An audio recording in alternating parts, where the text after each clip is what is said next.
In the middle of what was supposed to be a routine political debate, tensions flared, and the entire nation bore witness to a moment that would ignite social media, cable news, and household conversations across America.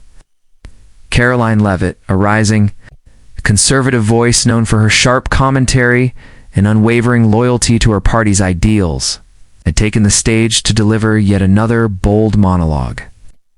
But no one was prepared for what would come next.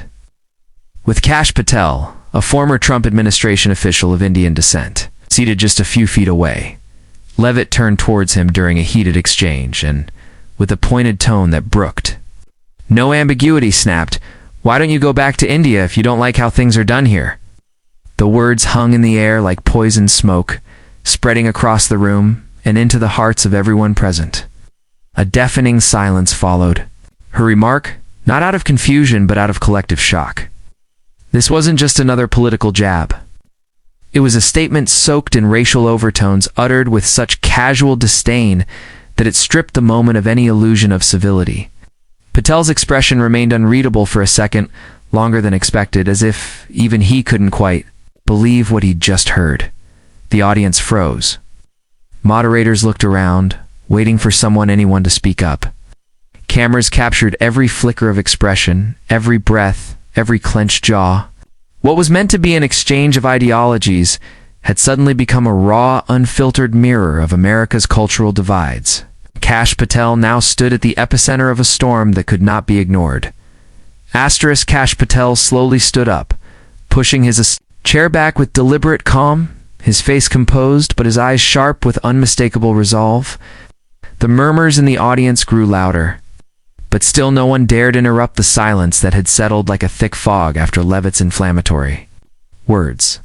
The moderators were visibly rattled, caught between the instinct to de-escalate and the moral duty to address what had just occurred. Patel adjusted his jacket, looked directly at Leavitt, and after a breath that felt eternal, said in a voice that was calm yet thunderous in impact, "Karoline, I was born in Garden City, New York. I went to school here. I worked in your government. I served your country. I am as American as you claim to be." The audience erupted not with applause or outrage, but with audible gasps, some of disbelief, others of admiration. Patel continued, each word sharpened with personal truth and generational pain. "My ancestors came here seeking freedom, just like yours probably did. I've worked to protect this nation while you throw insults that have no place in civil society." The gravity of his voice contrasted sharply with the ugliness of her remark, forcing the nation to grapple with a truth it often tries to bury. Racism cloaked in patriotism is still racism. Leavitt's face flushed slightly, not with shame but with surprise, perhaps unprepared for the thunderstorm she had inadvertently summoned. But Patel wasn't done. "The strength of America lies in its diversity. We don't erase identities here. We amplify them." In that instant, Kash Patel didn't just respond to an insult. He reframed the entire debate, shifting it from petty political bickering to a national reckoning with who belongs in the American story. News outlets seized the moment like wildfire. The clip of Leavitt's comment and Patel's poignant response circulated across every platform, from Instagram Reels to primetime news broadcasts. Hashtags exploded on X and TikTok. Hashtag go back to India. Hashtag we are America. Hashtag Kash Patel claps back. The nation's reaction was as divided as its politics, many condemning Leavitt's remark as blatantly racist and indefensible. While a few of her staunchest supporters attempted to deflect blame by calling it a misunderstood retort. But the truth was as plain as day and captured in crystal clear HD video. A prominent public figure had told another American citizen to go back based on his ethnicity. That kind of rhetoric, which many had hoped was long buried in history, was now echoing again in public discourse, and Patel's dignified response only served to heighten the impact. Across the country, immigrant families sat their children down to explain what had happened. Drawing parallels between Patel's experience and their own, teachers brought the exchange into classrooms, dissecting the nuances of racism, nationalism, and identity with students who now had a very real example to examine. For many people of color, especially those of South Asian descent. Patel's words were a ballman articulation of emotions they had long internalized, but rarely seen so publicly addressed. For many white Americans, it was a wake-up call. Reminder that their words carry weight and consequences, especially when directed at those already marginalized.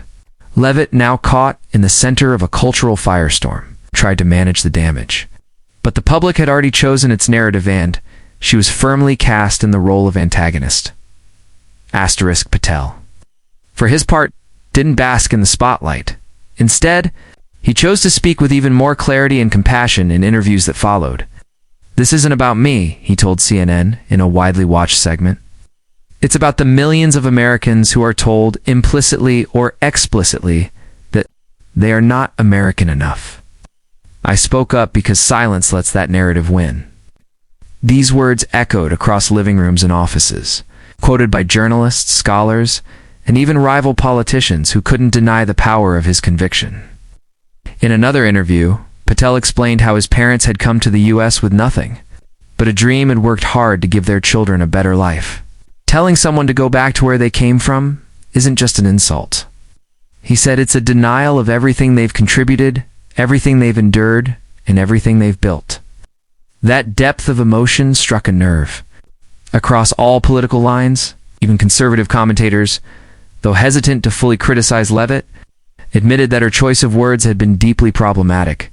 Meanwhile, Patel was hailed by a coalition of community leaders, civil rights activists, and everyday Americans as someone who had turned a moment of hatred into a powerful lesson in dignity and resilience. His rise from relative political obscurity to a household name wasn't just because of what he said, but how he said it and who he said it for. The stage was no longer just a debate forum, it had become a battleground for the soul of American identity. And Patel had emerged not just as a participant, but a principled champion.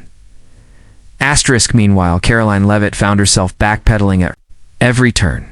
She issued a carefully worded statement through her communications director, claiming that her comment was taken out of context and meant in the heat of the moment.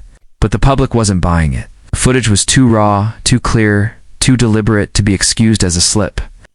In fact, many argued that the real issue wasn't just what she said, but what it revealed about a deep-seated belief system that sees patriotism as a cultural monolith. Civil rights organizations issued sharp rebukes, and advertisers quietly pulled support from events associated with Leavitt's political camp, her political opponents, who had once feared her rhetorical sharpness, now saw an opening and capitalized on the opportunity. Campaign ads quickly aired, highlighting the clip, contrasting it with Patel's composed rebuttal, turning the moment into both a moral and political argument.